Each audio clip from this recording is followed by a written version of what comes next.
And hello, everybody. Hi. We are Hard Knock Dice. My name is Jonesy, your storyteller for the evening, and these beautiful people beside me are your survivors. Today we are going to start our mini-series, Blessed Be the Damned, where we're in a bit of a custom system, but the system is based off of... Oh, my mind just went blank.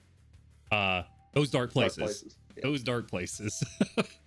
That we're already off to a great start. So, you know who I am. You know what my job is to do today. I am going to let our players go around, introduce themselves as well as their character and who they're going to be playing today. And we're going to start off with Lenora. All right, so I'm Stacy, and I'll be playing Lenora.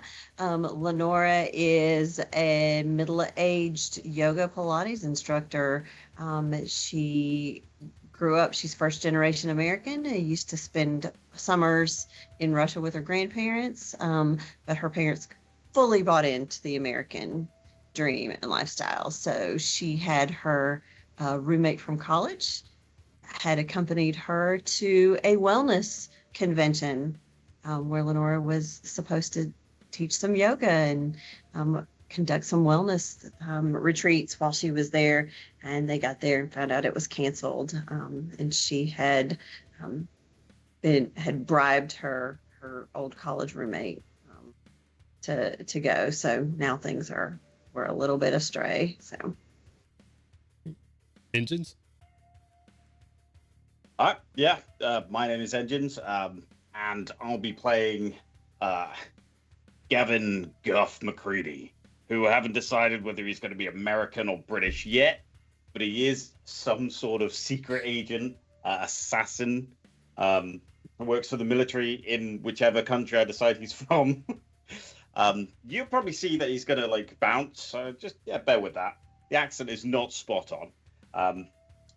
He was here to assassinate a what did I call them? A cartel boss, and unfortunately, things went a little bit sideways. So that's Guff. Okay, awesome. Brittany.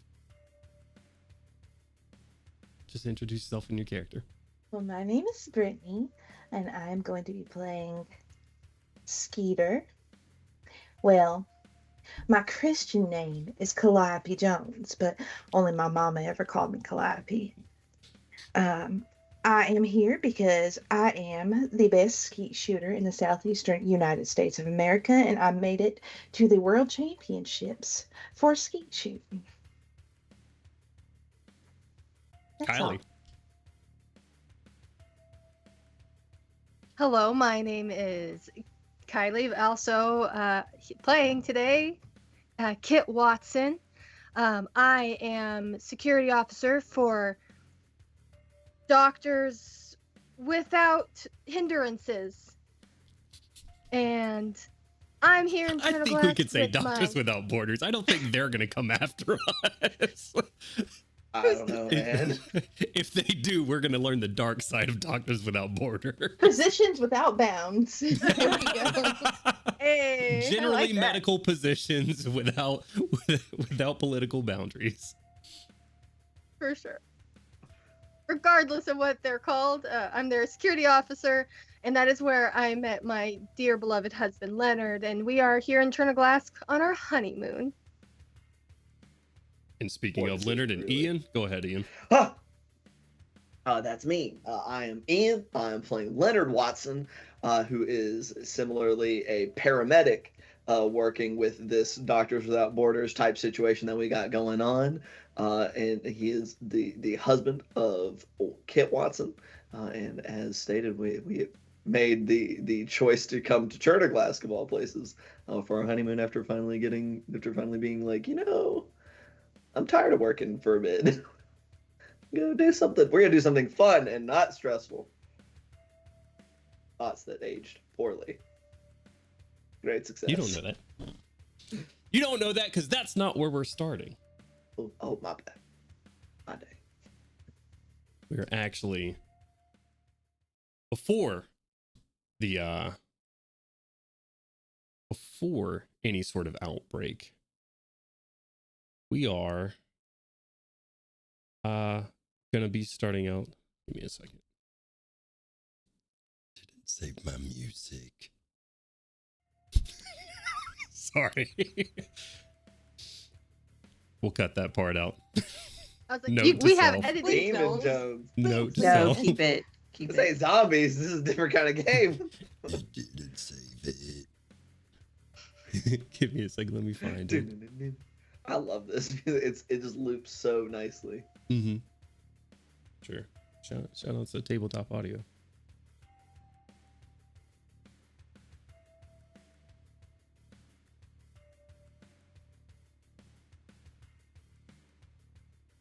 And then eventually it'll be. There we go. Okay. So it didn't save my music. Save my music. Okay. But you guys don't know that it's not an outbreak, or that there's going to be an outbreak, because you There's all are gonna be an here. outbreak. The various fun and awesome and amazing things that Chernoglask has to offer.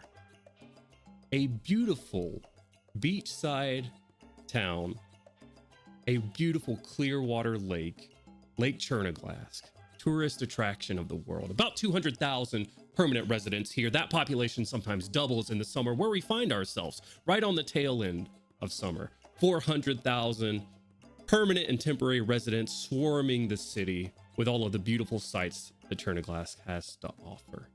The Clearwater Lakes, the beautiful snowy mountains in the background, and just the perfect temperate temperature right here for all of you to be doing whatever you're doing, whether you know that's a wonderful and lovely honeymoon, a yoga retreat, a skeet shooting competition, or maybe just a little bit of assassination. It's beautiful regardless. It's wonderful scenery. As our camera pans in to Chernoglask, it's actually going to capture a plane that is landing here in Chernoglask as we pan to our wonderful married couple, Leonard and Kit. We see you.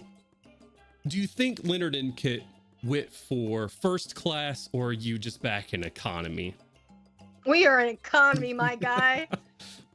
Wonderful. Nonprofit money work like that. does not pay. Ask me how I know.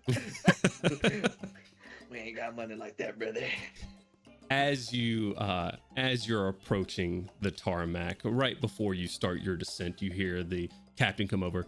Ladies and gentlemen, it's a beautiful 69 degrees here in Chernoglask. We're going to be hitting the tarmac here in about 15 minutes. So just kick back, relax. Our flight attendants will be coming by, picking up any trash that you have shortly. Make sure you tip your flight attendants. And thanks for flying Chernoglask Air.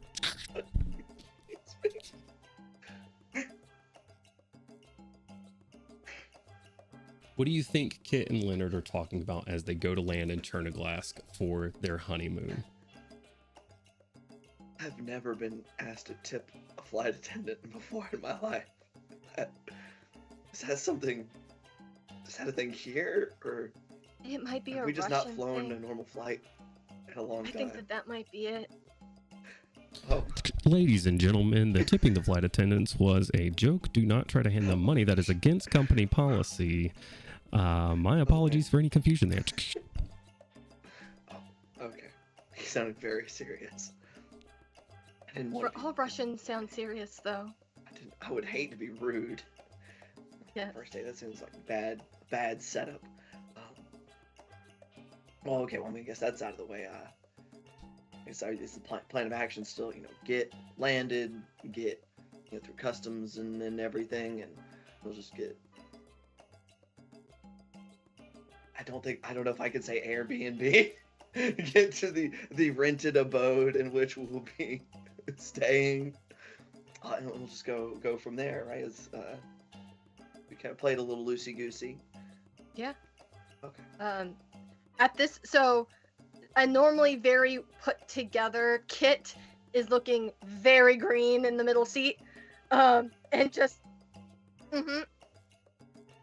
You planned all, you're good.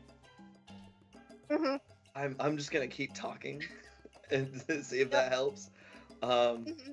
I'm just gonna open the window and just describe things as we come into land. Yeah. Constant auditory stimuli. Yeah. Just. That sounds nice. Yeah. Oh, it's Uh-huh. it's beautiful. I mean, the lake. Oh, the lake looks great. I knew that was on the plan, but Mm-hmm. definitely spend significant Yeah. amounts of time there. Let's keep We're gonna going. go. We're gonna go to the beach. Mm-hmm. Yep. Mm-hmm. Uh-huh. All 15 minutes. Yep. Pretty much. Excellent. Until we hit the tarmac, and then there's just that. Okay, I'm fine. It'd be bad juju to start this off with vomit in the plane. As the wheels finally across the tarmac. This pilot got a C in pilot school, but he made it here. He got you here. You're safe. Skids on the tarmac lands. You guys grab your carry-on equipment, going to pick up the rest of your luggage. This place is packed. Going in, going out, planes flying off, flying out. There are just folks everywhere in here. When I say there are lines out and in, you are stuck waiting to even leave the gates here. You don't know if there's been some sort of miscommunication, like with the airlines or something, but something has clearly gone wrong. This is worse than Atlanta Airport, for my folks that know. It's pretty bad. You're sitting there waiting, carry-on luggage in your hands, waiting around. What do you think Kit and Leonard's first instinct is when they get into this very crowded airport? I'm immediately gonna grab Leonard's hand and sort of take a peek around. Have I also grabbed my Pelican case that contains my weapon? Yeah. Okay. Absolutely. So I grab onto Leonard's hand and I look over at you and go, Yeah. should we try to see what's happening, or should I'm we? sorry, you're talking about your checked luggage. You're waiting to even get out of the terminal right Oh, now. There's a okay. line going to the checked luggage right now. But yeah, your weapon, your Pelican case, all of that waiting on you. You've gotten all the special permissions to get it shipped in Yep. here. It is going to, like, it does something like that doesn't go to just the belt where all the other luggage does. Right. You'll pick that up in Turning Glass Air's, like, private office where they're gonna have that case waiting on you. But you guys are just sort of crammed in here right now, and the flow of traffic just is not moving. Ooh, then I'm gonna grab his hand and go, we need to move out of this space. It does, I mean, it's kind of doesn't seem like there's gonna be anywhere great to wait. Huh? Everyone seemed to choose to fly on the same day, huh? Okay.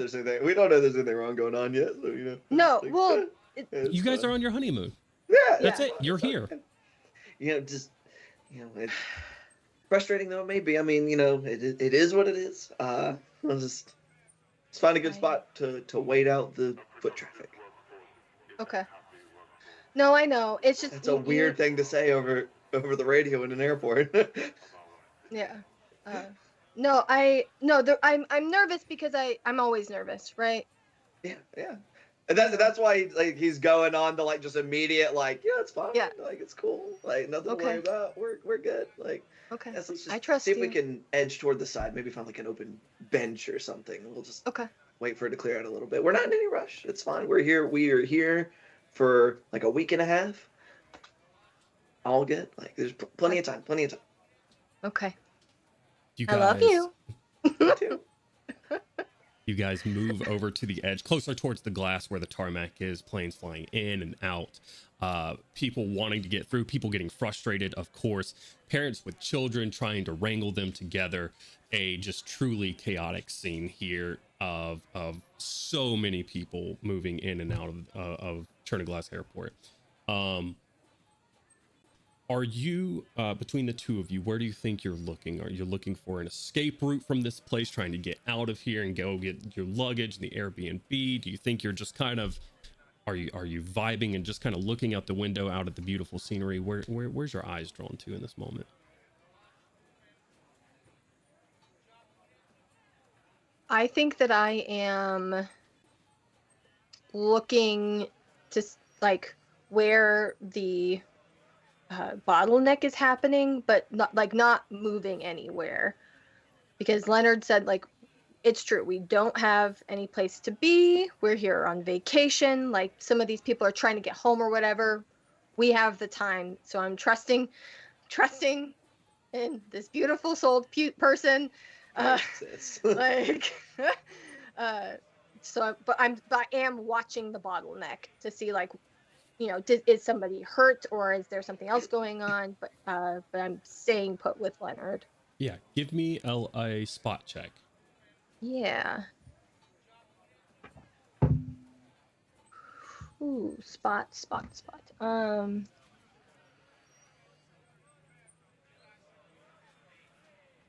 yes. 9. 9 is very good. With a 9, sort of looking over the crowd, maybe just getting a little bit of a vector to see through towards the front where all this confusion is going. I'd like you to also follow that up with an insight check for me. Yeah. Oh, I'm less good at this one, but that's still 8.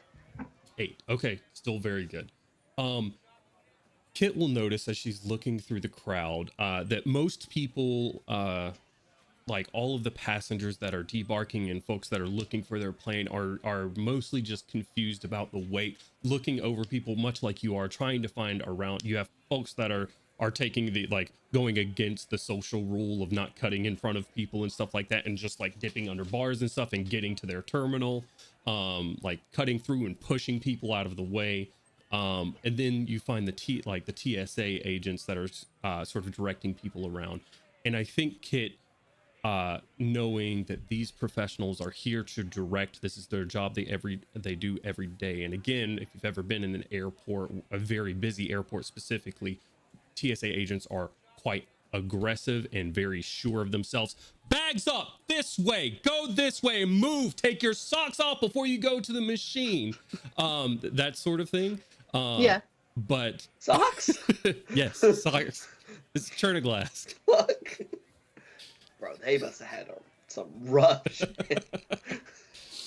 I think Kit finds that lacking here, and as with that insight check, as you're looking through, the TSA agents as a whole, as you're looking through, seem to be more apprehensive to give information or call outs or direction as they normally are in an airport. Maybe that's just the way they are here, but I think something definitely seems more off. Like they've either had a lot of new hires and these agents just aren't comfortable with that yet, but they are causing the lack of instruction here is causing, I think Kit's military mind goes, that's like, oh yeah, these guys are not directing like they should be. They need to be loud, they need to be assertive, and that's not happening here, and it's causing a lot more confusion. But you see they're holding people up at the front of the line before they exit here. Some people just push past them, and while that would be like an instant security issue in most cases, people just shove past them anyways, and they're not chasing after them. Where's Leonard looking? I think Leonard is trying to lead by example, and in the, like, just don't worry about it, relax. Like, he's probably looking out the window, probably cutting between, like, you know, looking at the scenery, and also being like, wow, there's so many fucking people here. There's probably like a ton of planes like taking off and landing. So he's just like, well, just like seeing if you can tell where they're coming from, like stuff like that. Give me a spot check. Sure.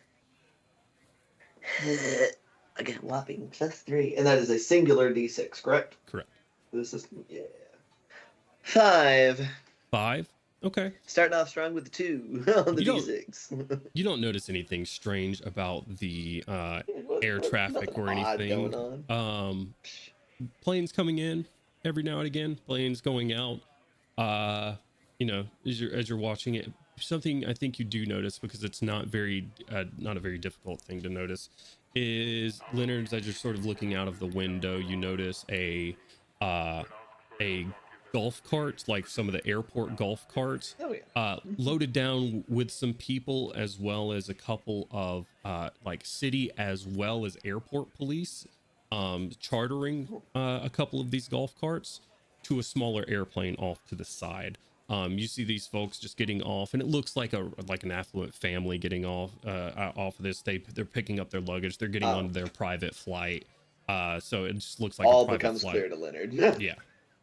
Like, oh, of course, rich people are, screwing shit up. They would definitely like point that out. Feel like, I think I've seen the issue, and like point him, and just saying, back home. Anybody rich and important, hold everybody else up. Okay. I point out what I've noticed to Leonard and go, maybe new hires. Like I'm trying to give them the benefit. I'm trying not to go military mode, like crisis. Things Like that suck. yeah, like no, just new hires. I think. I mean, so just two things, kind of collide and making it even worse. But that's okay. Mm-hmm. Just wait it out. And I'm sure once they're passed, that'll ease up some everything. And new or not, things will get moved. I think I just like wrap my arms around your waist and lean my head against your like chest as like I'm just trying to breathe. Like okay, it's fine. Yep. Yeah, it's totally okay. Mm-hmm. Nothing get bent out of shape about it. We'll get going when we get going. Nothing to be done about it. No reason to worry about it. Mm-hmm.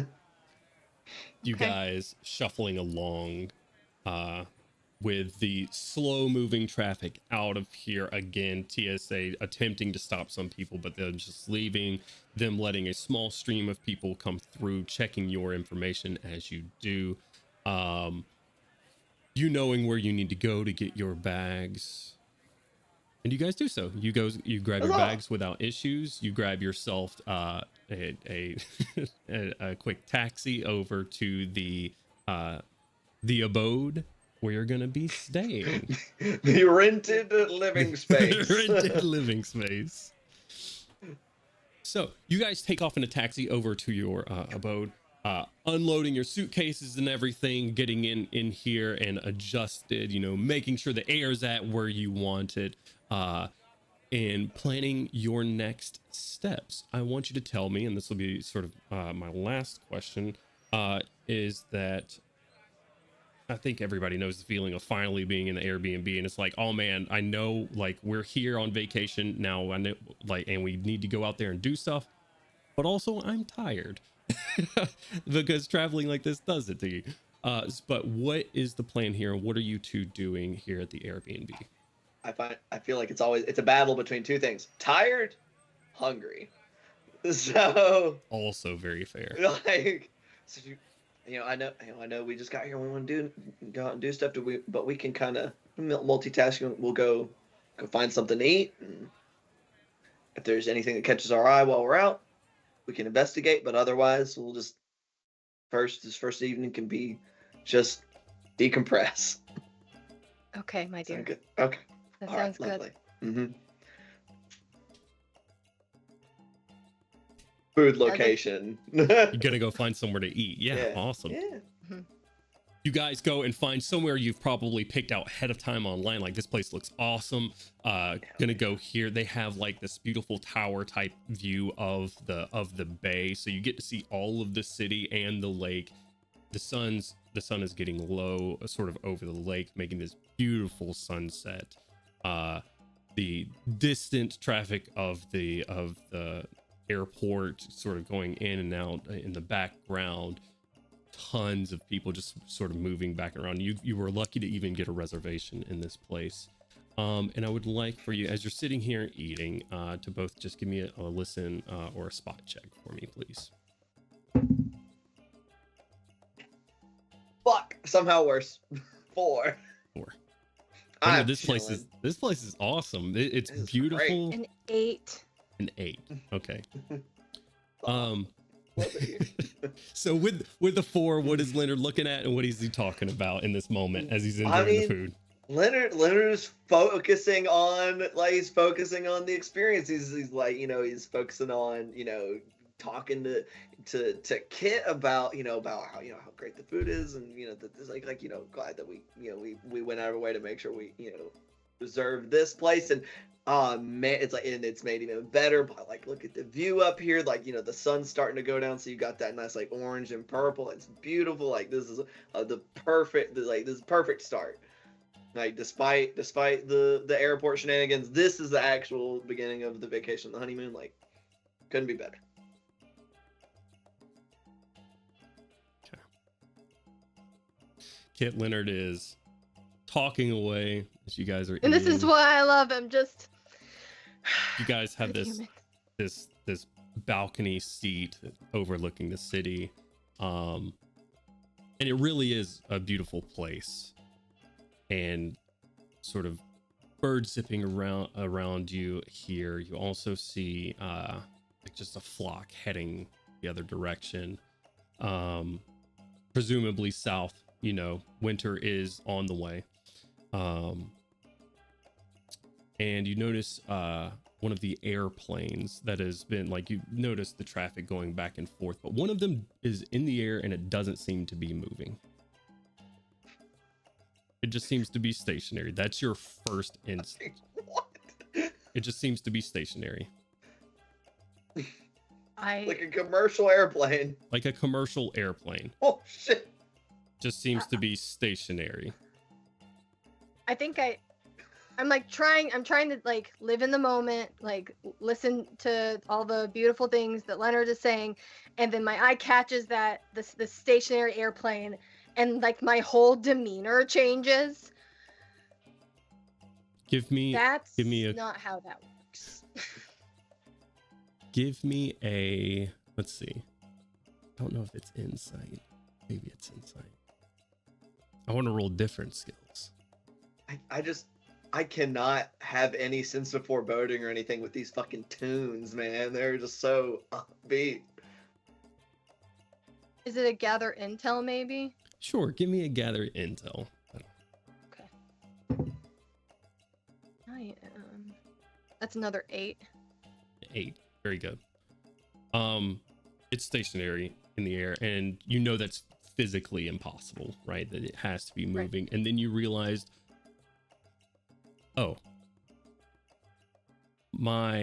it's stationary because my depth perception is fucking it up. And that plane is heading towards us. Oh, for fuck's sake! Okay, No! I grab Leonard's hand and go, Oh shit! No, absolutely not. Oh, You wait, guys are on the what? 15th floor of this restaurant right now, looking over the city of Chernoglask. You have moments. I need to know what you're doing. First instinct checks right now. Put a skill to it. Tell me what you're doing. Both of you.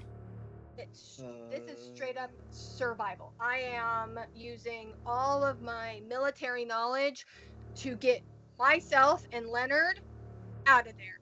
Now, I might shout like plane coming or something to give everyone else a thing, but fuck everybody else. Like, Okay. oh, buddy. That is 6 plus 5 is an 11. 11. All right, Leonard, what are you doing? Hell yeah. This is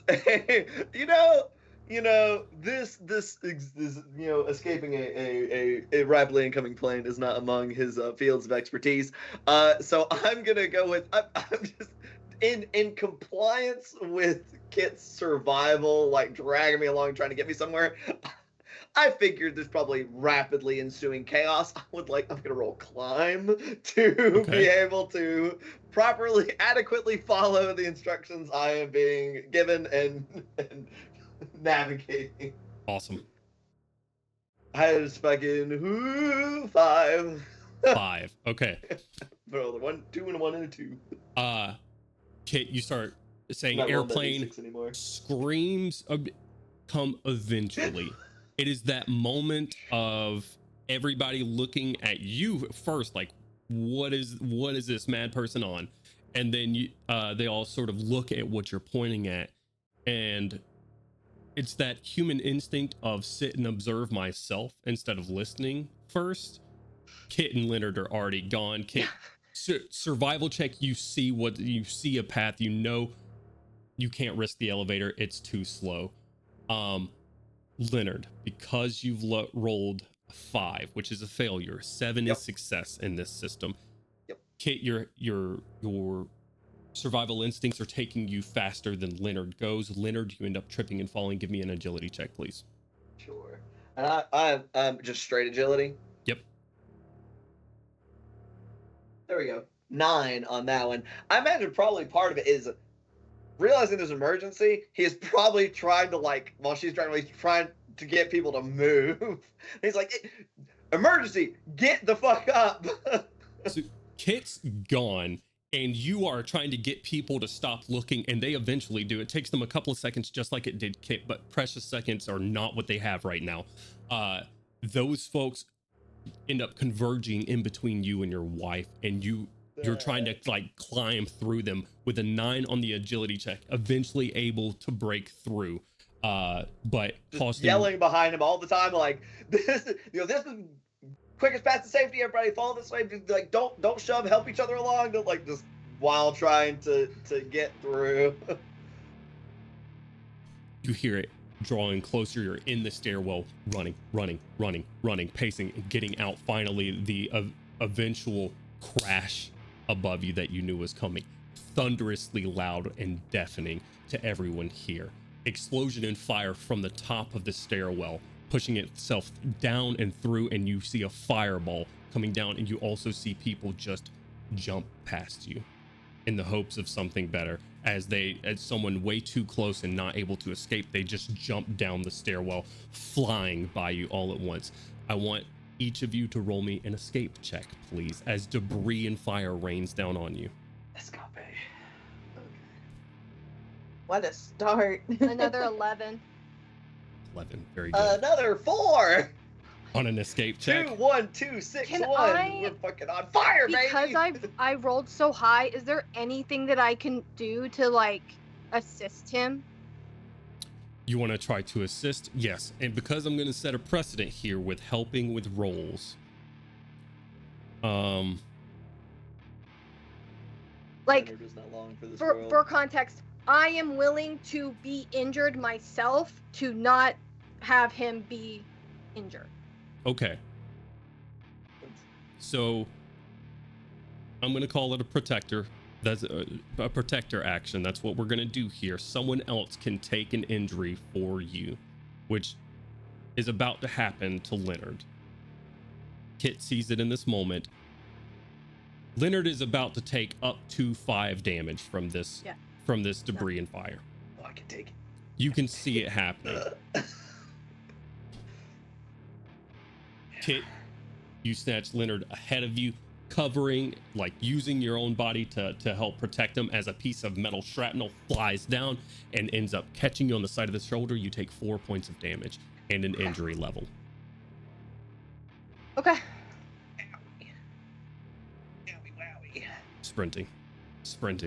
Sprinting, getting out, not able to stop. The adrenaline is pumping. You don't even feel what happened to your shoulder, but you know it's going to need some attention later. Leonard can handle that, but it's first, you have to get somewhere safer. Running out, you eventually out of the building, fire still raining down behind you. You look up and you have smoke rising into the air, debris falling all around you, getting to some cover. People screaming everywhere, other people, tourists pointing and looking up at whatever just happened. Plane crashing into this lovely restaurant. And that's where we're going to leave you guys. Fuck. And we're going to go to...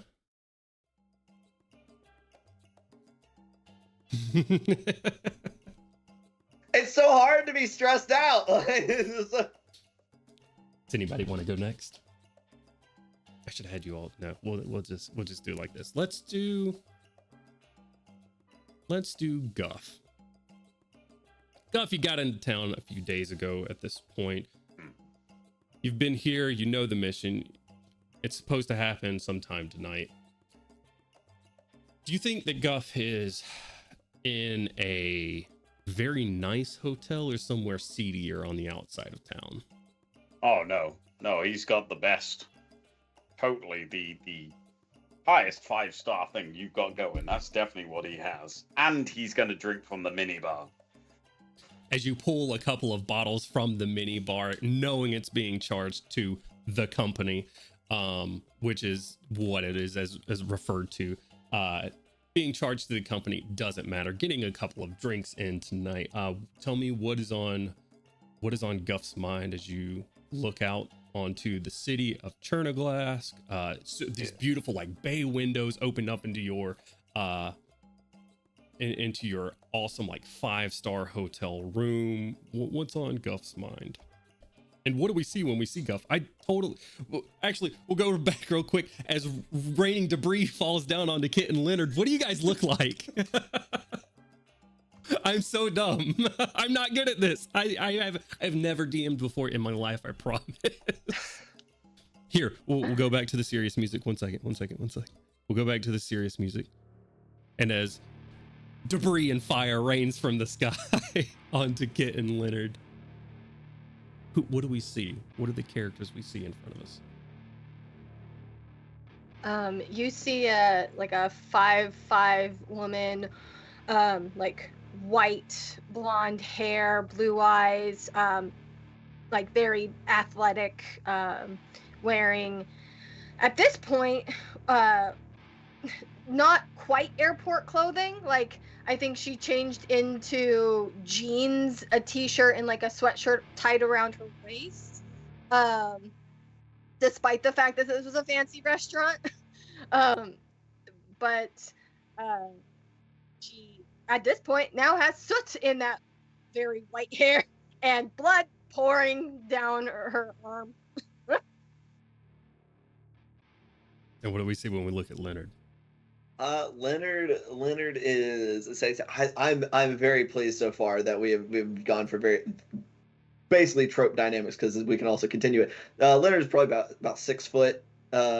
Man, fairly like he is fit, but he is not like super buff. He's definitely practically athletic, because his job is physical. With kind of a like sandy brown blonde kind of hair and blue eyes, just dressed in similar like knowing we're going to a nicer place, but fuck it, we vacation comfort over doing what they want us to do. He's wearing jeans and a t-shirt with like a hoodie pulled over it, but similarly no blood for him, yay, but similarly soot stained and concerned. That's it. The only concern, not panicking. It's the only concern. This is fine.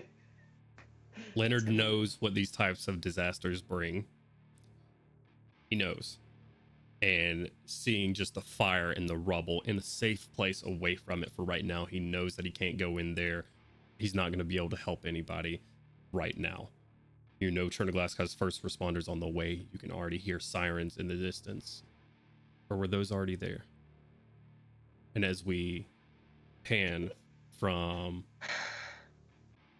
Kit and Leonard holding each other in this moment as hellfire rains down from this crash,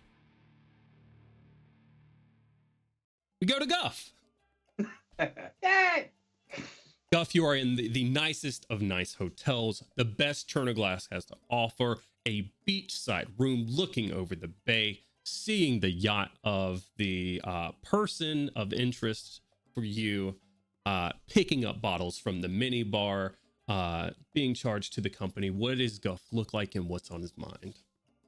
Yeah, so we're looking at about 6'7", heavily muscle build, needs to be fit for his job.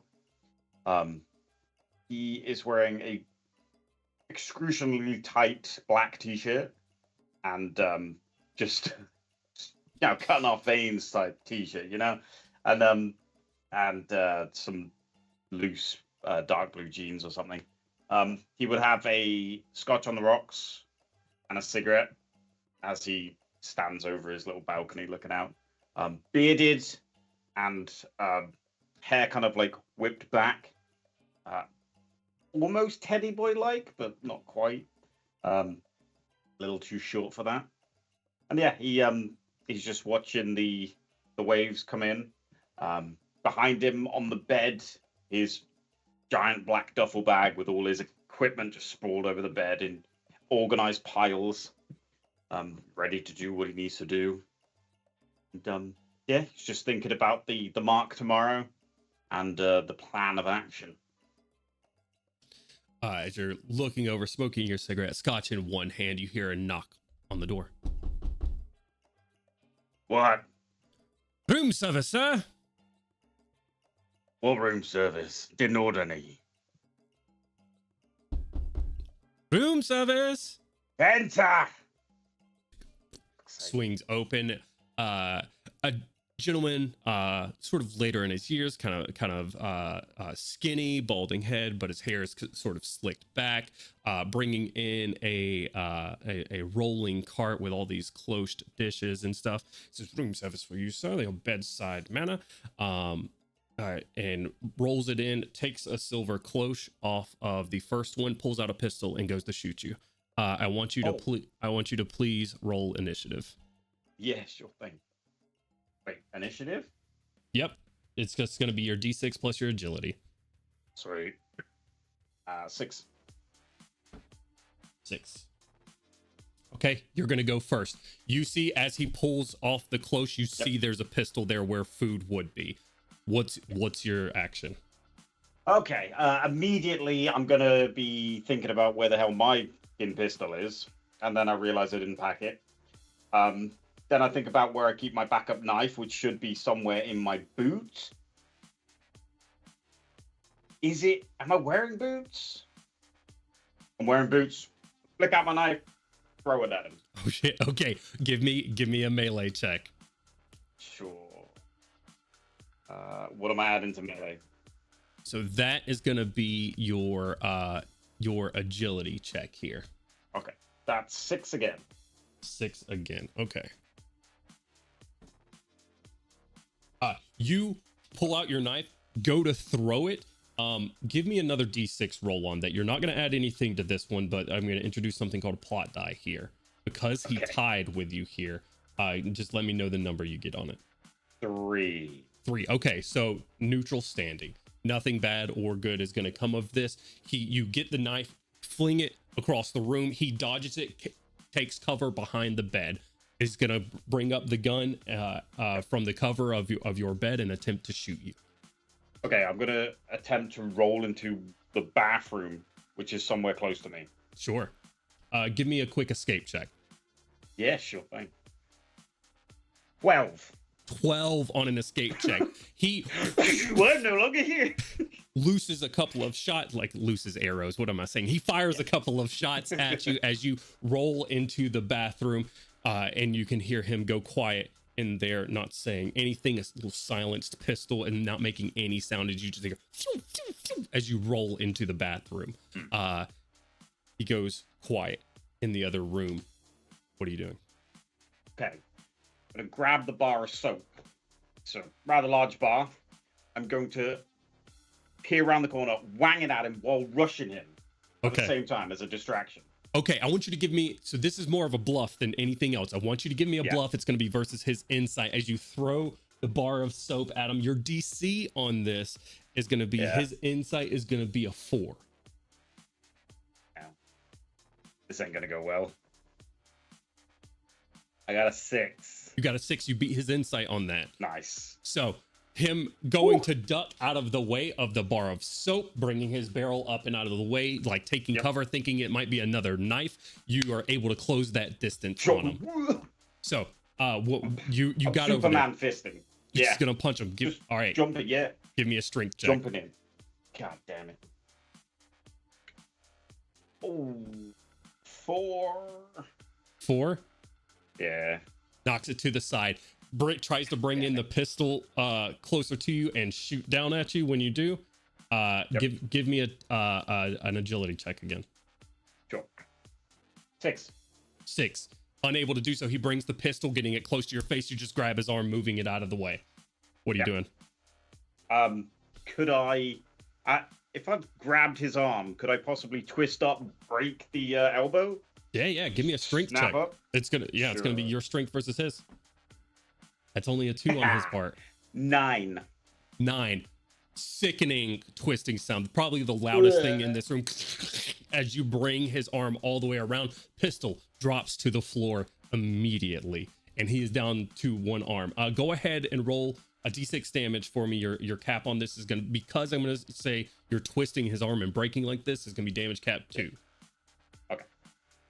I got a 3, so 2 it is. He's gonna take 2 damage there, as well as an injury level. Okay. I need my own character sheet. There we go. Okay. He's going to take an injury level as well. You breaking his arm, he is going to try to take his left, and he's just going to try to grab and twist your groin. Give me an agility check. I'd pay for that service. Yeah, sure. That's an 8. Only a 4. Okay, so he goes to grab, and it's just steel cup already prepared, ready to go. So he just hears clink when he goes to grab down there. Your turn. What are you doing? Well, as he's looking down, because he's surprised by the already wearing of the cup, I just head to knee, I think. Head to knee. All right, roll it up. Yeah. Give me another strength Sure. check. 7. Go ahead, and with hand to hand is going to do one damage. That's going to be 3 damage. He's looking rough. He's looking dazed from the shot, but he's not quite down. He's going to go for the pistol again, and since it's still on the ground, actually I'm going to give him a spot check to make sure he sees it first. Okay. Does not see it. It's gotten kicked under the bed somewhere, so he's just going to try to knock you off of him. He's going to make an escape check. I'd like you to make let's do a, that's for a lot of strength here. Do you want to try to keep him grappled here? I would like to keep him here. Yeah, he needs to die now. Okay, you're gonna keep him here. Go ahead and let's make this an opposed strength checks here. Okay. And I'm gonna say his DC is actually gonna go whatever you roll by 2 because of the broken arm. Okay, I rolled a 4. So his DC is gonna be 6 here. 2. He tries to wrench out, his arm goes the other way, he screams out in pain. No, he's a trained operative. He grunts in pain and low grunts as you grab him. What are you doing? He's kind of off balance because he's trying to run away but isn't able to. So I'd like to do the whole like hook underneath and. Okay, all right. Give me one last opposed strength check. We're gonna go for a killing blow here. That is a 9. DC is set. Okay, your DC was 7 on that one. With a 9, able to overpower him. He's trying to grapple off him, but with one final, he falls limp onto the bed. Well, I just got a new gun. I didn't think about that ahead of time. The consequences of our actions, DM. Okay, all right. Okay, listen here. Okay, you're gonna say you picked up a silenced pistol, and he's fired 2 shots here. No, he fired 2 shots at you. So with that pistol, you have a silenced pistol with 6 ammo in it. Standing over his body. I told you I didn't pay for it. I'm gonna wrap him up in the quilt. Okay. And then work out what to do with that later, I guess. That was epic, though. It was awesome. You roll him up into a quilt, figure out what you're going to do with him later. You know you have a number in your phone simply under the cleaner and made for this type of stuff specifically. So you can call the cleaner very easily. Back to a very quiet room all of a sudden. sirens in the background, Guff, sort of catching your attention. Your beachside hotel isn't looking at the city, but the city is awash with sirens right now. It's like Oh, that's bad. almost bathed in emergency signals, and you hear like, sorry, this is a real life question. Do you guys have like tornado sirens? In the UK? Yeah. We recently got this weird phone alarm thing, but no, we don't have the raid sirens like the old World War II ones. If you've never heard one of those, I've heard it one time in person. I was at the bank and heard it go off, and it's probably one of the scariest fucking things I've ever heard. For whatever reason, it instills just dread in you, and you hear them go up around the city. Something is wrong, very wrong, and that's where we're going to leave Goff. And we're gonna go to Skeeter. Our camera pans over to a sort of an open field on the edges of town, looking towards this field is sort of oriented towards the mountains themselves. And I'm gonna ask her, who is your training partner's name here? A training partner? Who is your training partner's name? Well, Skeet shooting isn't a solo task. I mean, yeah, you're pulling, but someone's pulling the clay pucks for you here. yeah, Who is it? But it's an official. It's well, we're not in the competition right now. We're just training. Oh, okay. We're just training. We're just training. Okay. We'll call him Marcus. All right. Marcus sitting there. 3, 2, 1, pull! And I want you to give me an agility check. Oh, right off the rip, huh? Right off the rip. Agility. Yep. So that's just your agility. So it should be +4, I believe, Yeah. for you. 5. 5. Tell me, as Skeeter falls through the air and misses the clay puck, what caused her to miss? What's on her mind? And what do we see when our camera pans down and looking at Skeeter with her shotgun in hand?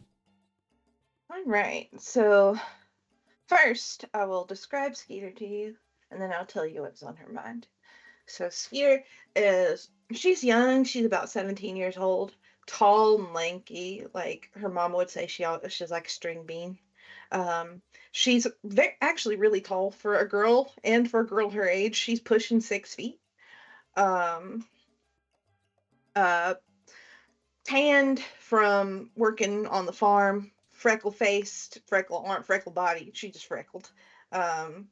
Mousy brown hair, brown eyes. She's just tall and lanky. And what is on her mind is that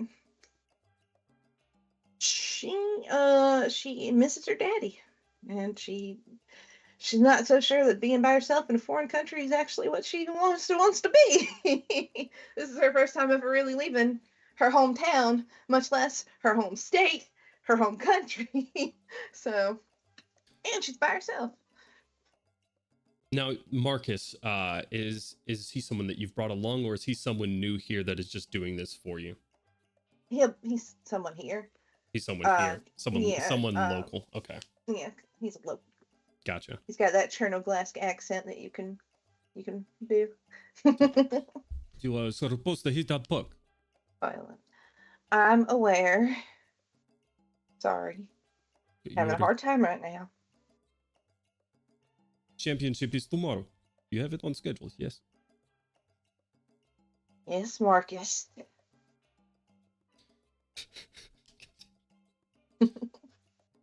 My name is Marcellus.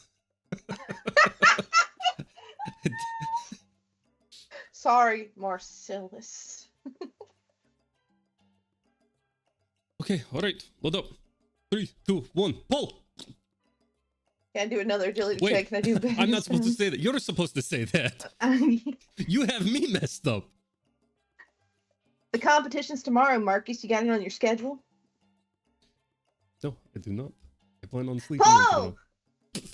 Clay Puck, give me another agility check. I rolled a 4 this time, so that'd be 8. 8.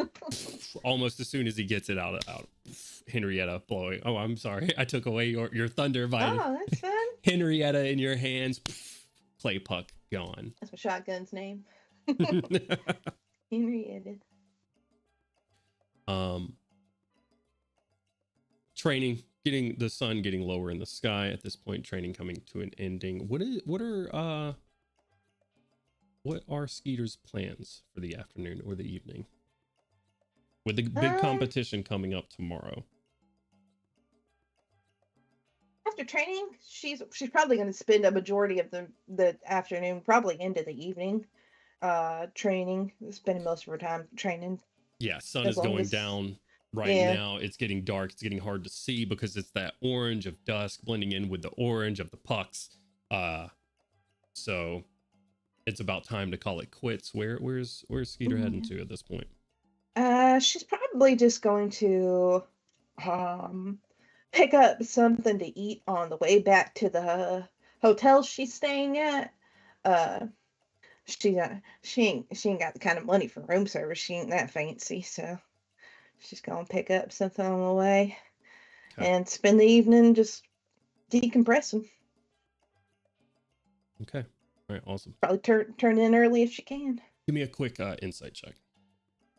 I'm gonna roll the dice I just rolled a 4 with instead of the one that I rolled a 1 with. I rolled a 5 this time. Let me see what I add to it. Let's go. Insight. +1, so 6 total. 6 total. Okay. Everything's good. You pack up Henrietta in your bag. Marcellus packing up the other stuff and says, "We'll not see you tomorrow. Have a good one." And walks off the field. Have a nice life, Marcus. He mumbles something in a language that Skeeter does not understand.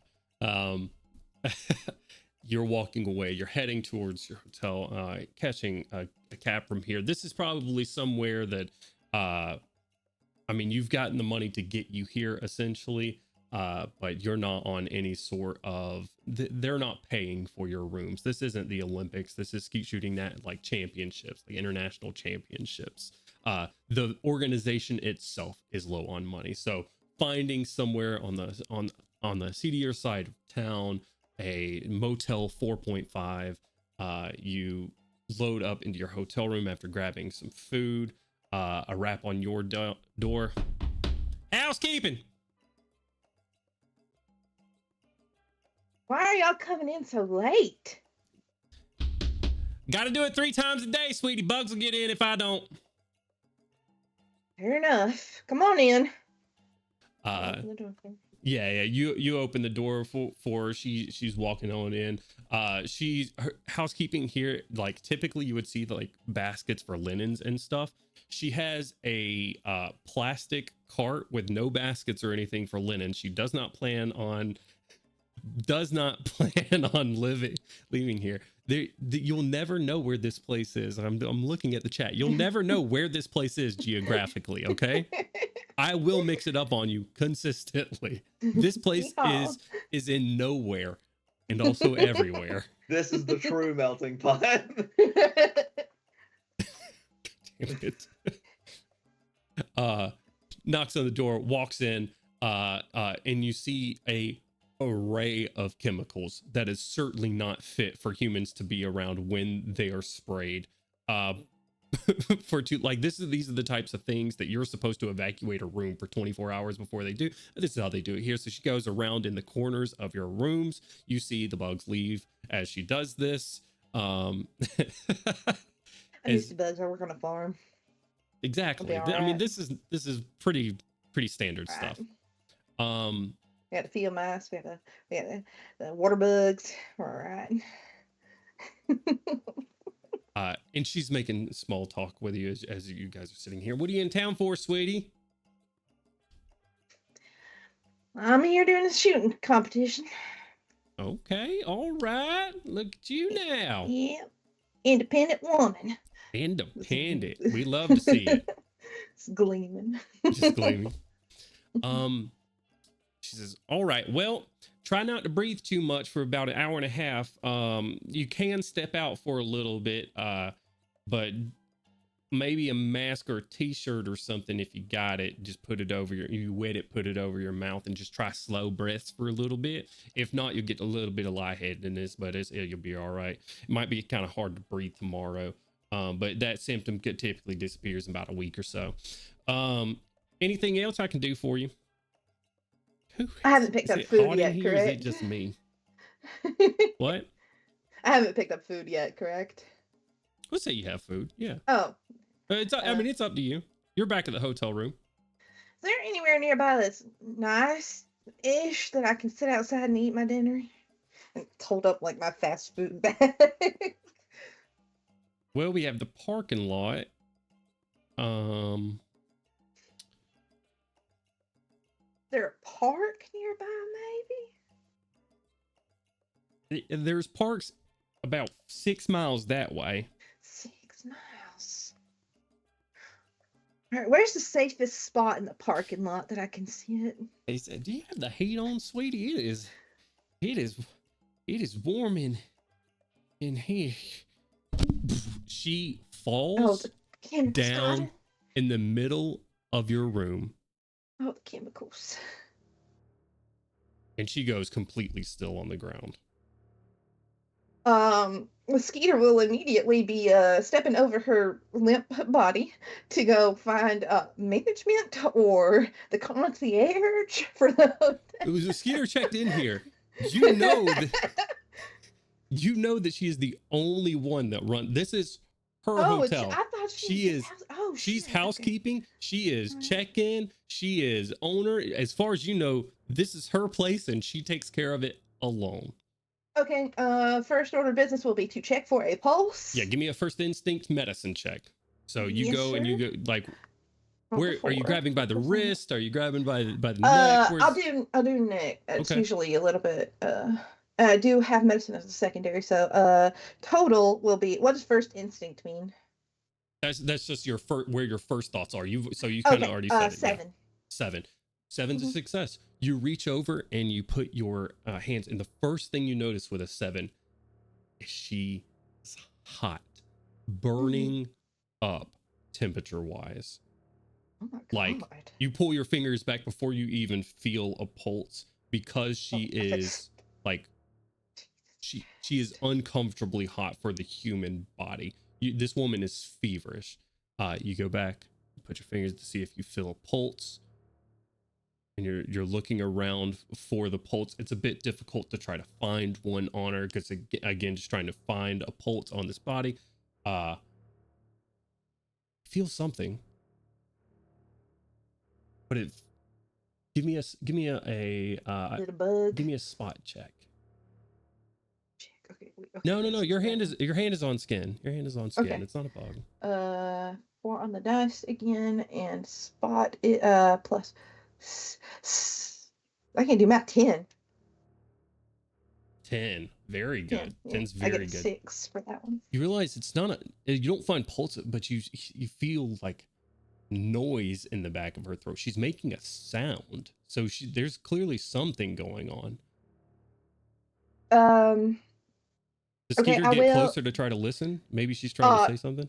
No, I'm Okay. not interested in hearing anything. I just know that there's a potential that she is still alive, but she is hot and face down on my floor. So I will I will walk out the door, or prance out, run out. I don't know, skip out the door, whatever the hell. I'll go out the door real quick, and I'll start knocking on the neighbor door. Like, if there are neighbor doors, any of them, as many as I can get to, until somebody answers. Okay. Yeah, you find one. You find a neighbor. Older gentleman, looks like a local that probably just kind of lives here, rents a room by the week sort of deal. Okay. Sort of wife beater, tank top, no pants on at the moment, opens the door, cigarette and beer bottle in hand. Yeah. The hotel owner passed out in my room. Okay. I think she's sick, maybe dead. What am I supposed to do here? Call ambulance or something, probably. That might be good. Do I have a phone? That is I do phone not number. have a phone currently with me. I don't know where my phone is. I'm panicking. My phone's in my bag. I'm just gonna. Do you have a phone I can borrow? No phone in. Phone in office. Okay, I'll go to the office. He shuts the door behind you. This man seems to not care. I will huff off. Man, always so useless at my daddy. Sprinting towards the office to find a phone. You reach behind the desk. You find her phone. What number are you dialing? Star 8. I don't know. Star 7. Is that how you do it in the U.S.? You pick up the phone. You go to dial busy tone. As you pick up the phone, what does that mean? You hang up again. Pick it up. Busy tone. I'm gonna decompressor, the thing that you hang up the phone with. Yeah. I do that over and over and over. Over and over. I haven't had a non-mobile phone in 20 years, Chelsea. I don't know what that thing is called. Give me a listen check real quick. Oh, okay. Listen to the disconcerting noise you got going on in the background. Oh, I rolled a 5. I love this D6. You said listen? Mm-hmm. 11. An 11. You just that silent sound. You hear wood cracking and breaking in the background. Coming from what direction? Just from back towards the rooms. Oh, okay, wonderful. After a minute of fidgeting with the phone, come on, I'm gonna go back to the room where I know my phone is. You're heading back towards the rooms. Somewhere. You see your room left open, like you left it. Mm-hmm. You see the neighbor's door that you knocked on. His door is busted down. Oh. And you no longer see the owner on the floor. I'm assuming I can sense there's something wrong. You don't see her on the floor anymore. You see the door busted down. Do I hear anything else? Any screams? Any gurgles? Give me another listen check. Yeah. 6 plus 6, so 12. 12. Mm-hmm. At this moment, you hear more breaking. It sounds like. Mm-hmm. That's it. Okay. So in my brain, this is not Henrietta levels of danger. Okay. But it's potentially Stella levels of danger, and she is on my hip. So I will still go into my room to grab my phone. And then I will cautiously peek into the neighbor's doorway. You all right in there, mister?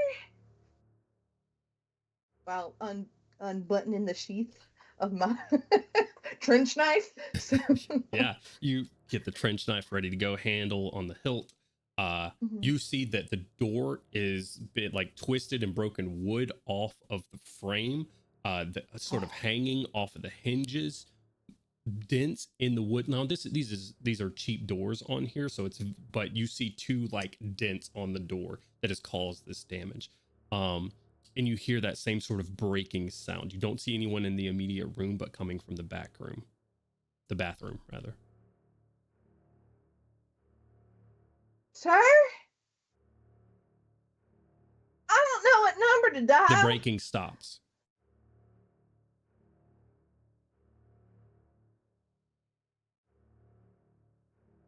What does Skeeter do?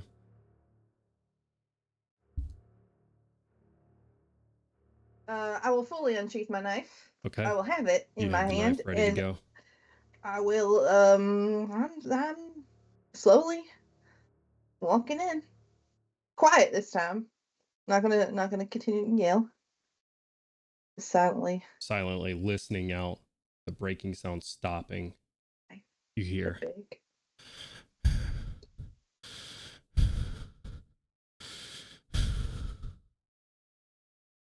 What does Skeeter say? Nothing. Silent. You're on the corner. Is it dark in there? Can I not see? It's dark in the bathroom, yeah. Light for the bathroom's turned off. Okay. The light in the room itself is low. Okay. You're on the corner. Zombie jumps out, grabs Oh, you by your head and your arm. I want you to roll initiative, please. which arm? Left arm. Perfect. She's right-handed. Ooh, that's not as good. Rolled a 3. Okay. Do I get any additional initiative thingies, You- or is it just straight up 3? You add your agility to initiative. Oh, my agility. What is my Mhm. agility? So 7. 7. Okay. You're going to be going first. What are you doing? Okay. Stella immediately right up into the Okay, this is the Chin. housekeeper owner.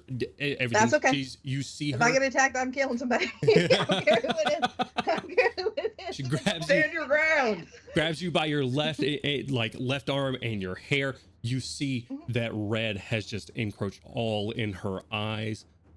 Slight blood dripping from the edges of them. Her skin has gone pale white. Her gums have seemingly receded and just shows these long teeth as she goes to bite into you. You take that knife and shove up. Give me an agility check with your knife. Oh, I rolled a 6. That's really good. Yay. Okay. Agility. So 10. 10. Okay. Give me a damage roll. D6. Damage cap of 2.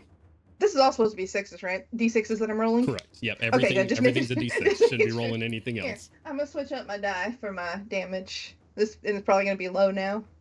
It is. I rolled 2. 2. No, but that's the damage cap, so you still get 2 damage. Wonderful. All right. Wonderful. Got Okay. One good die, one bad die. 2 damage. She is going to attempt. She has your left arm grabbed. She's Okay. going to attempt to bite you. Okay. Okay. Give me an agility check real quick. This Jumanji music is getting progressively louder. Trash Take it can down. band is slapping. That's not quite as good. 3 plus 4 for 7. 7. Mhm. So you get the knife into her mouth, turn it sideways, and keep her teeth from landing on you. What are you Okay, doing? that's good. For now, I will be leaving the knife in her. Okay. I will be trying to, I guess, de-grapple myself and get back to my room because now it is Henrietta levels of danger. Okay. All right. Give me an escape check to get away. Okay, escape check. I don't Your know where that DC just is went. going to be 9. I rolled a 6. Okay. I also rolled a 6. Okay. So what's your total for escape? What is escape? Escape. Plus 6, so 12. 12. Okay. Ripping your arm away, she sprinting after you, not slowly, moving faster than she should be able to, ripping through and following through. You know, you bought yourself just a few seconds with that. You push her back.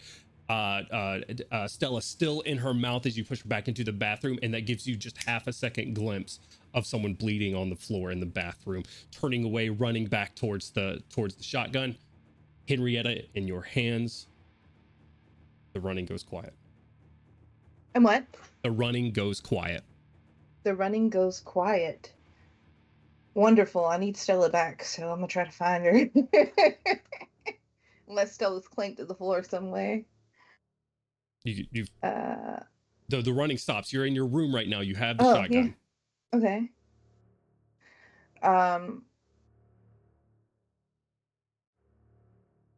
Well, do you I doing? hear Stella clank to the floor? Oh, Because if not, I'm going to find her. okay. You Yeah. you go to round the corner. But I got. You got it ready. I'm ready to give her haul. Give me a spot check. All right.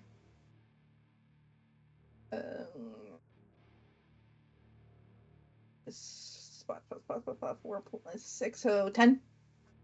10. Good spot check. Okay.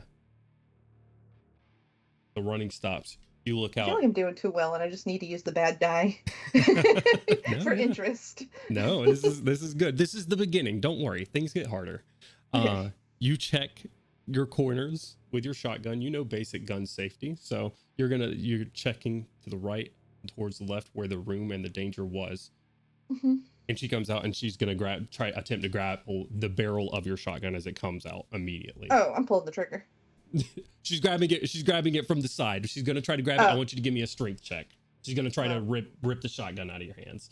Your DC is 7. Even the bad one rolled a 5. Let's go. What is a strength? Yep, just strength roll. So it's plus the number that strength says. Is that right? Correct. It's 8. 8. DC was 7. Grabs it, but you pull the gun back. It's your turn. What are you doing? Shooting her in the face. Okay. Roll a check for me. Will that break my knife? I hope not. I might change my plan if it will. We'll get you a new Stella. I'm using the bad die again. Pray for me, y'all. I rolled this. For a total of? What am I rolling? Sorry. So you're rolling agility for the attack roll. Agility. Yep. Okay. So that's plus 4 then. So 10. 10, yeah. So 10 definitely beats her agility check. Go ahead and roll shotgun damage. So it's just a d6. And since you're so close, you're a point blank to her, 4 damage. You pull the shotgun back, and just as true as any skeet shooting you've ever done, canoes the middle of her head. I pull the gun back and under my breath I say, pull. Pull, splits her head, your knife sticking through her bottom jaw. She falls back. Give me another listen check. Okay, that's a 3. It's starting to go down. Plus 6 for 9. You hear more gurgling and moving in the next room. And that's where we're going to leave Skeeter. Before we leave, before I do that listen check, I'm gonna look down at her. Can I go ahead and pull Stella from her? Yeah, throat? Absolutely. And I'm gonna look at her body after I pull Stella, and I'm gonna be sad. I'm gonna be morose because she kind of reminded me of my mama. I'm just gonna say, "What did that bug spray do to you?" I love that so much. Now we can leave me. Carry on. As our camera pans away from Skeeter in this dramatic moment, our camera pans over to Lenora. Last but certainly not least.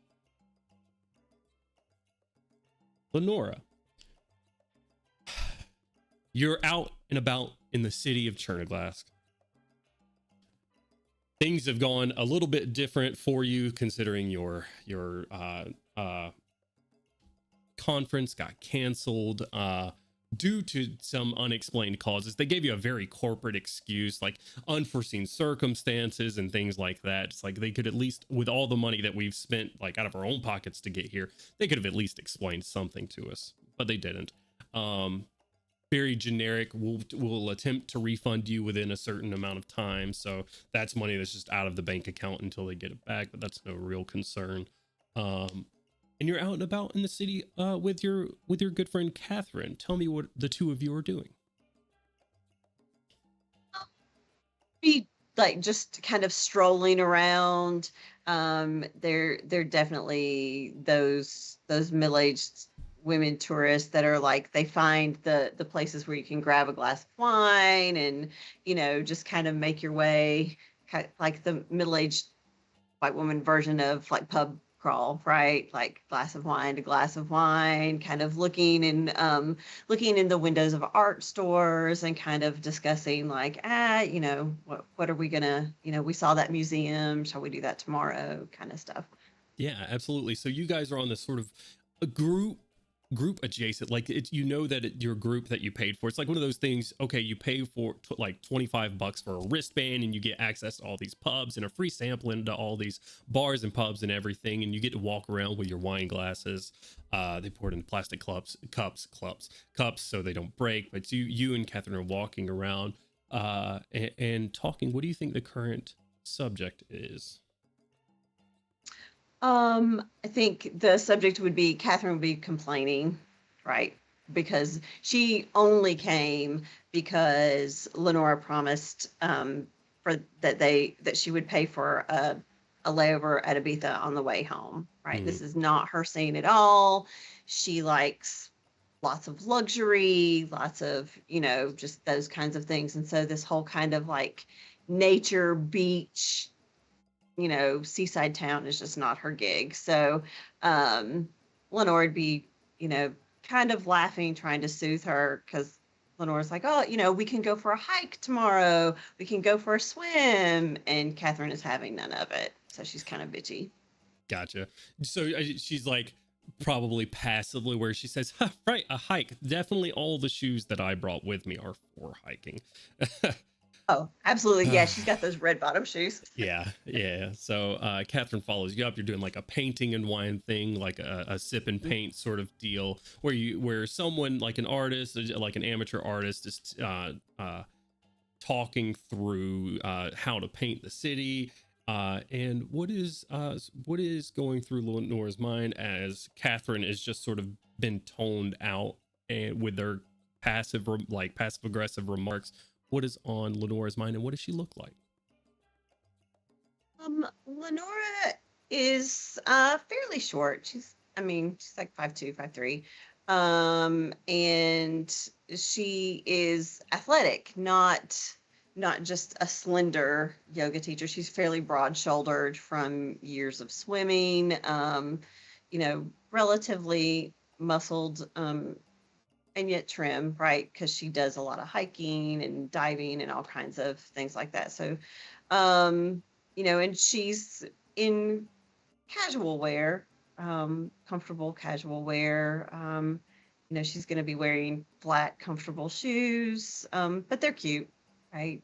She's got it's really moneyed casual wear, right? Like her yoga pants probably cost $500 or $600 type of thing, right? And her sandals are, cute little sandals, same, right? So all of that. And she's got long brown hair, kind of dusty brown, pulled back from her face a little bit. She, she doesn't look unkind. She does look a little detached a lot of times, very preoccupied, but she makes a point. She's that, always trying to be kind to waiters and things like that. So, so always a little bit of a half smile on her face, even when she's distracted. And right now, as she takes another swig of wine, and starts to kind of zone out, she's just thinking about visiting her grandparents as a child and how, at that time she could eat what she wanted. She, her grandmother's desserts and things like that.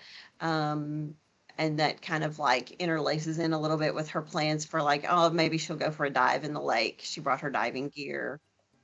Just kind of, what's she going to do to make this fun while she's here?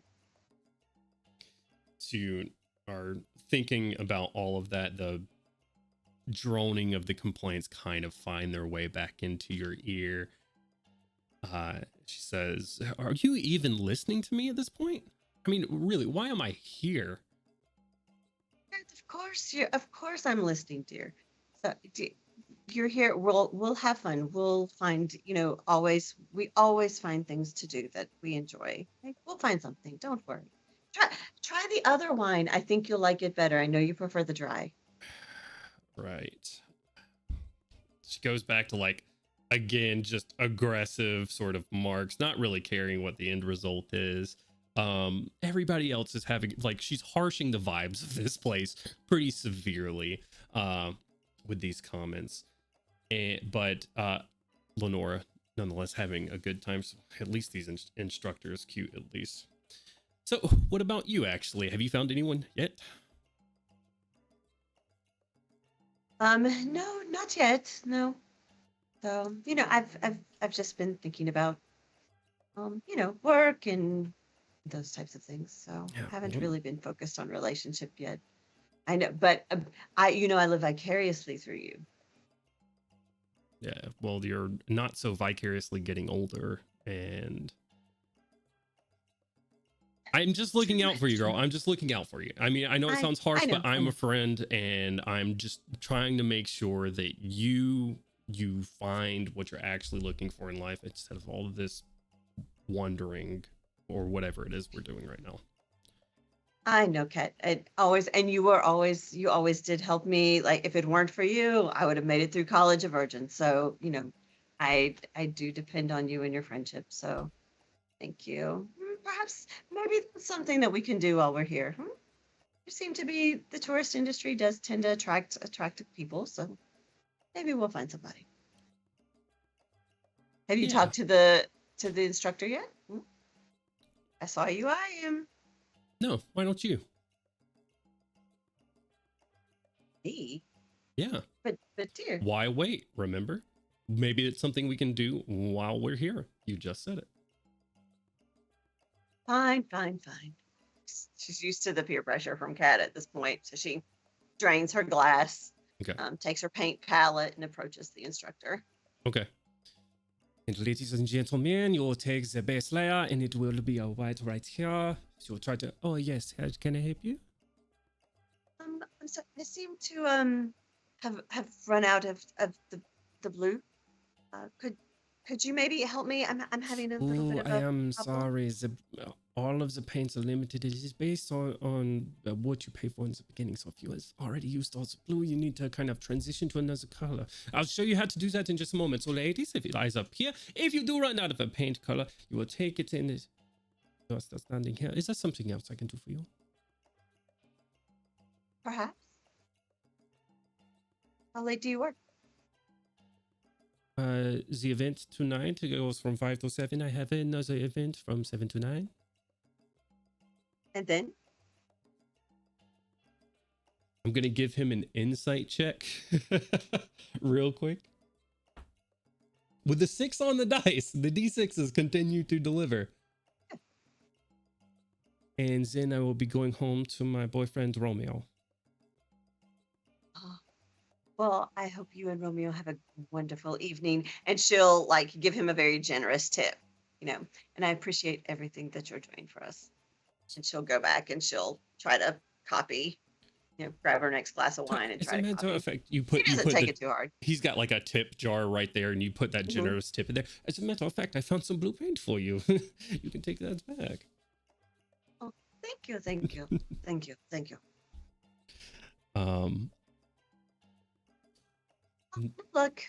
No luck with him. But I do have a new technique for fixing this thing that I fucked up in the corner. Huh? See, watch. You could those slashes here. Look Yeah. what he's doing. Right, painting. Okay, I'm gonna go find somewhere to be. What do you want to do, Kat? What sounds fun tonight? Let's go find something. Bit of a dance? Something, yes, please. Something. Okay. I'm sure I heard music earlier. I'm sure that there's somewhere. It's a tourist town. We'll Wonderful. find something. And Yes. she'll lay her things down and just abandon ship and walk off with Kat. Okay. You guys abandon. The class continues. You go. What do you think? Catherine's just sort of looking around. What does Lenora try to placate Catherine with? She'll try to. scene do you think would placate Catherine? Sorry. Oh, I'm sorry. What scene do I think would placate Yeah, Catherine? like, are you taking her to clubs? Are you taking her to the beach? Or where are you taking her? Oh, no, it would be a club. Catherine Club. does not do beachy. Yeah, she's very cougary, always on the prowl. So, Lenore will be looking for wherever she can hear the music and see the lights. Yeah. You find I love the movement I start seeing when this comes on.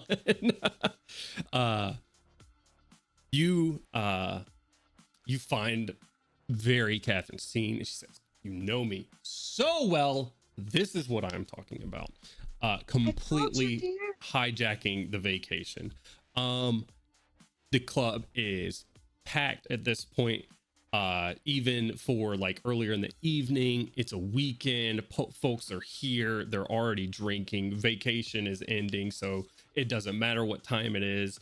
You walk in here and it's dark, all the windows like completely blacked out, so the ambience of the club is just dark, strobe lights going on everywhere, laser shows sort of going on, where like 3 different floors of this club that are all giving off sort of different electronica vibes going on as you walk into here. Bars sort of central to the location, bar girls taking a round, and bar dudes like in nothing but like zip tie and sort of underwear, bow tie and underwear situation. You know the type of vibe. They're going around like handing out shots, making their money everywhere. And Catherine says something, you cannot hear her over the music, and she heads towards the bar, gets both of you drinks. I'm gonna go dancing, and disappears from you, leaves you here. What is when Lenora is here in the club and left to her own, like Catherine, I assume, has done probably more than this once. What does Lenora go to? For sure. Lenora, like, she doesn't hate the music. She enjoys dancing. You know, her ethos is balance. That's what she's always like trying to tell everybody, hence the wine, right, at the wellness.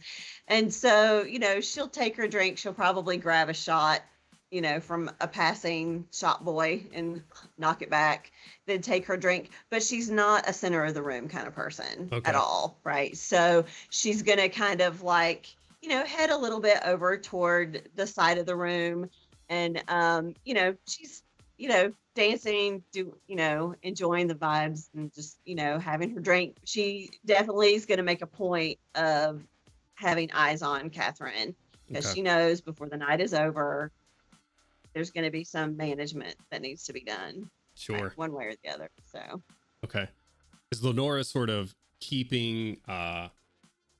paying very closely attention to how much she's drinking because of that, or is this also Lenora's vacation and she's going to drink as much as she wants to, and her and Catherine will get back? What is Lenora's? I think it would be more the latter, right? She and maybe she probably wouldn't have really drunk much, but given the mood and having to deal with Kat and everything, she's just going to be like, and she's, you know, she's pretty confident in her ability to, you know, handle her alcohol and keep tabs on Kat. Like, she knows the drill. She knows how to take care of her. So sure, yeah. But she won't limit herself in drinking. Gotcha. She won't get stupid, but yeah. The night continues. Eventually find yourself out there with Catherine, who's doing the same thing. You guys are dancing, having a good time. I want you to roll me a listen or spot check. Your DC, because you're in the club, is going to be 9. Okay, that's a 5 on the die, and I have a 6, so that is an 11. An 11. It's very good. So you have your drink in hand, you and Catherine. Catherine is 3 sheets to the fucking wind right now, very clearly drunk, very messily hitting on mostly anything that walks by at this point, dancing with people who are a lot of them more than willing to entertain her, because they are also in a similar situation. With a spot check, there's a lot of dancing and moving and bouncing in a club, but something that sort of goes against the grain in Lenora's mind is someone full out sprinting, which is sort of happening along the edges of the club. Sort of catches your eyes. You're sort of moving back and forth, sprinting, going around, and some up the stairs, some down the stairs, but just full on sprinting. What is Lenora doing with that information? Yeah, like she dances more than she drinks, even though she's drunk a fair bit. So that'll get her attention, and she'll start kind of like, she'll totally tune out and try to see if she can see what's going on. And Catherine is holding a shot in front of your face as you go to turn around. Shot! Sure. Come on. Yeah. Where are you going? Mm-hmm. Whatever. Wait. I'll be right back. Right back. Okay. Where are you going?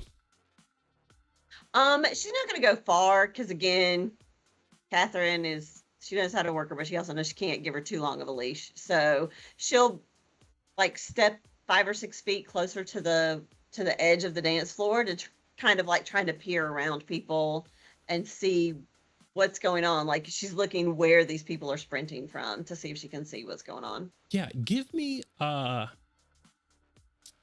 you know what? Give me an insight or survival check. I'll say it depends on what you're kind of looking for. Are you looking at the people themselves and trying to get like what they might be running to, or if you're trying to really like see the path that they're taking? I think it's going to be survival because she is a female out in a club drinking alcohol. Yeah. So there's always kind of that back of your mind kind of thing. Sure. So it was a 2 on the die. My survival is +6, so an 8. An 8. Okay. It's very good.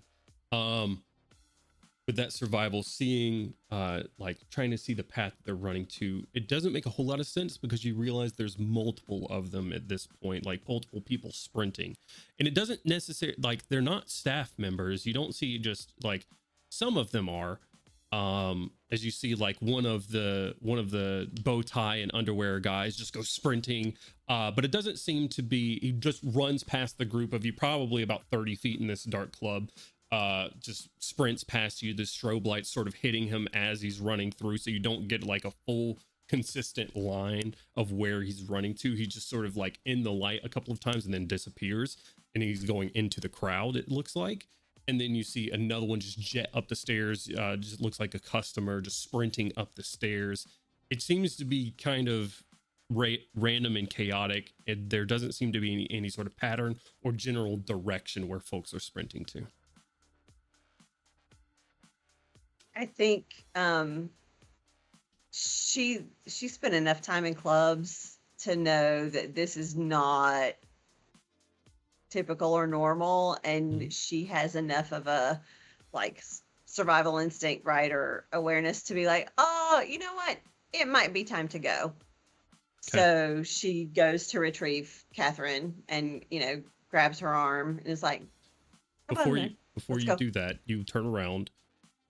Give me a spot check to try to find Catherine in the middle of a crowded clubroom floor. Lights are off, flashes going off, lasers all around on the crowd, like club. This isn't. That's 2 on the die. Okay. Where's my spot? It is also a 6, so an 8. An 8. Okay. All right. I'm gonna say the spot checks in the club being increased to a DC 9 right now. 8 is just going to not necessarily mean you fail. It just takes you a little bit longer. Okay. As you go back to the same spot you left her, and of course she has danced off further and deeper into the crowd somewhere, so you need to start navigating. People are packed tightly, and you're like running into people. I think everybody has been into one of those like packed club type scenarios, and you're trying to move through people that are moving. Yeah, it's kind of claustrophobic if you're not used to it, but you're trying to move through people and trying to be polite about it as well, because they're just having a good time.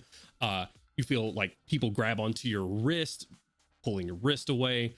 And then you notice, give me one more listen spot check. That one was a 5. Or what I say my spot was a 6. So that's an 11. An 11. Okay. 11 is very good. You find Catherine finally breaking through the crowd. She's up near the front, like right where the DJ like booth is. Big speakers right beside you guys. Almost impossible to hear anything at this point. People dancing all around you. No one up at the DJ booth. No security, no nothing up here right now. But she's up there and she's dancing with some person that is probably shouldn't even be in the club right now. Sure. So again, nobody at the DJ booth. That's another sign that things aren't going well. And like, Lenore's probably thinking like there's a fight or there's a drug bust or there's, any number of reasons that they should not be there right now. So she's going to lean over and grab Kat's shoulder to get her attention. Mhm. And like, What? they've known each other for, and she's going to in her ear, like, and in front of her face, do the code word, porcupine. Like, this is like habit. This is from college days of we need to go. This is a sticky situation, right? Their code word. Right now? Go. Where's the shot, boys? One more shot before we go. Shoot. And she's going to take her hand. If you see one on the way, and she'll take her by the hand. You take her by the hand and you start pulling on her, and then you feel resistance, like she's pulled back, and you see something else also has her by the hand as a guy is on the other side of her, grabbing her by her wrist. Lenora, you look over and something is clearly wrong with this guy. You're not sure what he's on. As you turn around and you look, his eyes are bloodshot red just around the edges. He is drenched in sweat right now, and he's going to attempt to bite Catherine right here and right now. What are you doing? I want you to roll initiative, actually. I'm gonna turn the music up a little bit. Oh, Music don't stop just because there's an attack, right? it's plus my agility, is that right? Yep. Or what is my agility? So 7. 7. You beat it by 1. You see this. Catherine sees it, but doesn't at the same time. She's like, another dance. We'll be, porcupine. Yeah. We'll be there in a second. And goes to like dance with this guy as as he pulls her on his wrist, and you see him leaning forward with his like teeth open, going to take a chunk out of her arm. What are you doing?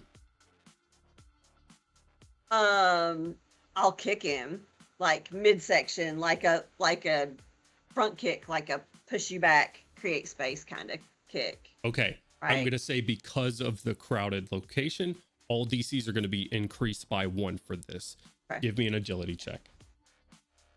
Hit that man with this is Sparta. That's a 4. So that just makes it an 8. Okay. So able to, I that should have been strength. That's my bad, but it's all right. We've already rolled it. No, I'm sorry. No. Oh, No, that's my that bad. would make it 7. Okay. 7 still succeeds. So you kick him in the chest. He doesn't go back very far because the crowd is so dense right here. His back hits someone, and you see he doesn't focus. He doesn't solo in. His back hits someone, and they turn around to look at him, and he grabs them by the back of the head and bites down onto their face and pulls back, ripping off the entirety of the nose and cheeks. What is Lenora doing? She's gonna grab Kat and try to get behind the DJ booth. Okay. Is it an enclosed one? Like, is it? It's just enclosed, or is it open? Slightly raised and up off the floor. That's all there is. And there's like turntables and everything with speakers facing out, but it's not closed or anything. It's just sort of slightly off the floor. Okay. Give me a quick. That's Give me a quick spot check. quick spot check. Yeah. That's a 6 on the die. So that's a 12. 12. I think the music sort of goes secondary for a moment for Lenora. You're looking around this location, and it's not just this guy. You see dozens of people that are doing this, and you see people getting bit and thrown onto the ground, and blood just pouring from necks or arms or anything like that. People are in confusion for a moment. And I think within 11, Lenora sees someone like grabbing their arm for a second. You don't see the perpetrator that may have bit them or anything, but you see them just sort of get this distant look in their eye. And maybe 30 seconds later, their eyes start to go bloodshot as well. So from the front of the club, there's a lot of people between us and the door. There are tons of people everywhere right now. What's Lenora's plan? So she's gonna look for somewhere to hide, like a door into a closet or a table or a like some kind of podium kind of thing, somewhere to duck behind or to duck into. Okay. You give me a quick give me one more spot check. Trying to find like a broom closet or something in this closet. Yeah, anything. Yeah. Shit. That one is not as good. That was a 3, so that one's a 9. 9 is what you need for spot checks in here. That's very good. Looking around, you find somewhere sort of behind the DJ booth. You're not sure, an equipment closet or something like that, but you're able to spot it. Give me a strength check to push through there and get there quickly. DC 7. 5 on the dice. You guys are rolling weird. And really my well. strength is 3, so 8. 8. Nor you grab Kat's hand, pushing through this crowd. Most people are still going unnoticed of what's going on. Like, a lot of them are. There are some screams that are happening, but like only because you've already been listening for something out of the ordinary. Other people are still just sort of dancing around. You get there, go to pull the door open, it's locked. What do you do? Shit.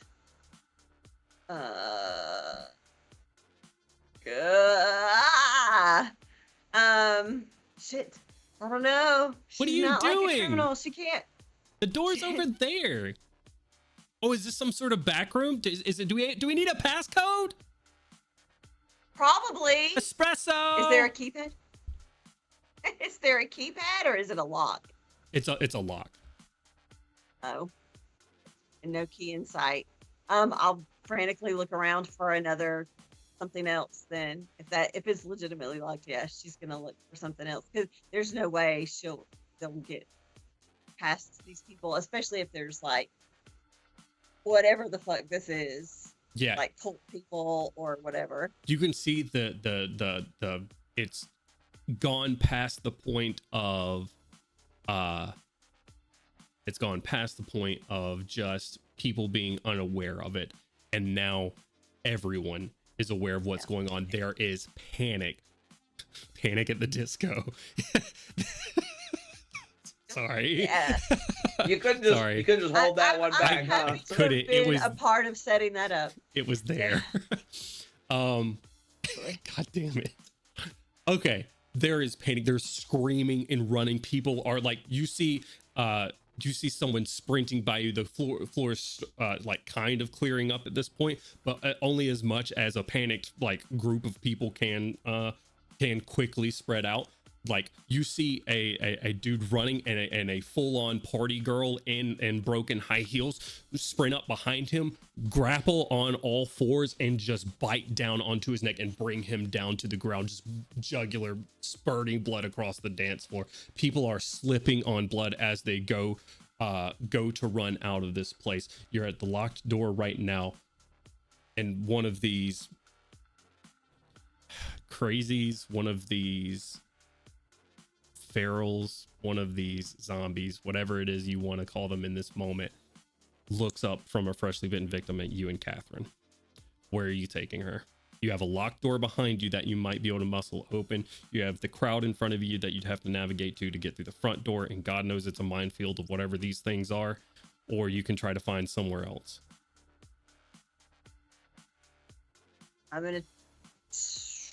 And you have a very drunk Catherine attached to your arm right now. Yeah, I'm gonna try to muscle my way through. Like, You try to break the door.